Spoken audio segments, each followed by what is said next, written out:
I wanted to start off with a note about this side stand switch. So what this is doing, it notes the position of this moving nut here and registers it back to the motor and tells your motor to start or not start, depending on the status of the switch. Well, unfortunately, if you break this switch, dropping it on a rock or something, which happened to me, well, not me, but friends of mine, when we were out riding together 3 times in the last 18 months, these things break off, and you can fix it on the road as long as you know what you're doing. But what ends up happening, obviously, is your bike won't start, and you're kind of stranded. Even when this is up, it's still sending a signal of a value of 0 or a 1, saying that, hey, I'm not up yet. So pretty easy to fix that. What you usually would do is get a side stand switch protector. There's lots of them on eBay. TourTech makes them. Wonderlic has them. Wild at Heart has them. This is the AltRider one. I like AltRider stuff a lot, so I'm going with AltRider. The instructions are really clear, and everything's made in the USA, where, you can't say that for other manufacturers. So instructions pretty clear. So what you're doing is you are removing or backing out that OEM bolt. That's the one that is right here, holding the side stand in. You're backing that out. Then you're putting the spacer and the washer in place, and then using 2 zip ties above there to lock that down. You're gonna need a T30 and a 4mm and some medium thread locker. So let's get started. All right, so we're looking at the side stand. Let's get our T30 in here. Back that out. I'm using the Wera L key, but any drive with a T30 on the end will do the job. Oh. You can see here how this is just sitting in there. But here's the thing, be really careful of this part, because you've got these 2 really strong springs. It is a pain in the ass to get these things back on, and let's not even talk about how I know that.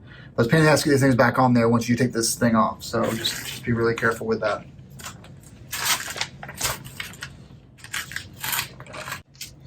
Now we're going to take our included AltRider bolt here. We're going to put the washer / spacer on there.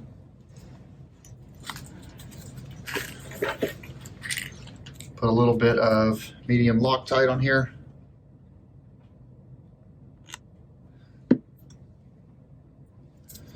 Then we've got the spacer that AltRider sent us. That goes on like that.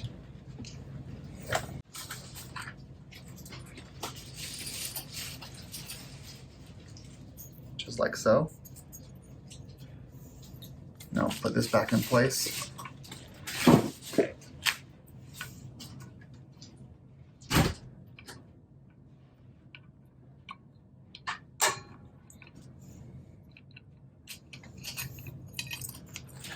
And grab our Allen.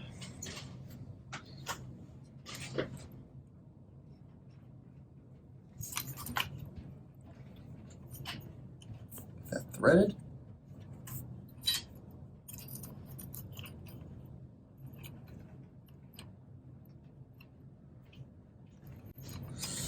Now up here on the right side, you can see how this comes here. That's where your 2 zip ties are going to go, right there. I kind of wish AltRider put a little bit of like a rubber on the back side of here to keep it from scratching up your frame. But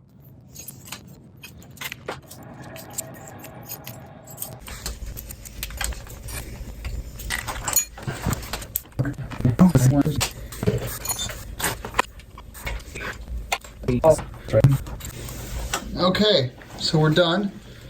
So you don't want this too tight, that's why there's a spacer in here. So this is not moving much, but when you move this kickstand up, you've got to have enough room underneath there, which is why the spacer's included.